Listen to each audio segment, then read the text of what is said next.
Got a question on mutual funds that stumped me.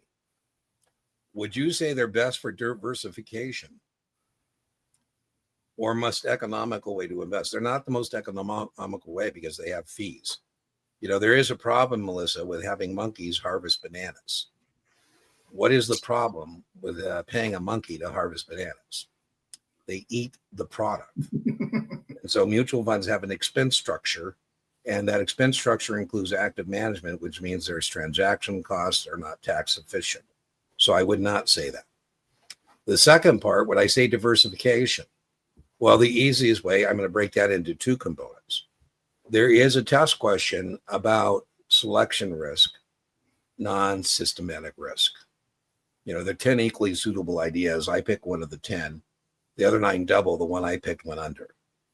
The easiest way to avoid selection risk, non-systematic risk, or systemic risk is to diversify. The easiest way to diversify, now I'm answering your question, for most retail investors is in a mutual fund. But the number one reason to buy a mutual fund is professional management, unless it's like an index fund, right? I say, Melissa, do you have the time, the temperament, the expertise to be managing money, doing battle with Mr. Market? You say, absolutely not. I said, well, then you ought to hire a professional manager to do that for you. She goes, I can hire a professional money manager with my little as $500?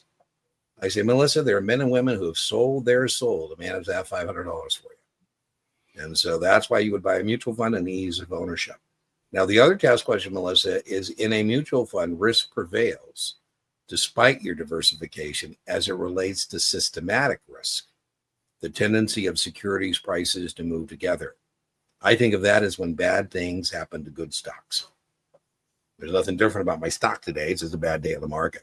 What do you think, Brian, about this question? Do you think mutual funds are the most economical? I would say ETFs would be more economical. And also, Melissa, this is a pretty good example of what the Series 65 and 66 loves to do, is love to put a couple of answers in there that kind of think, well, yeah, they're both kind of right. Yeah. But the best would be to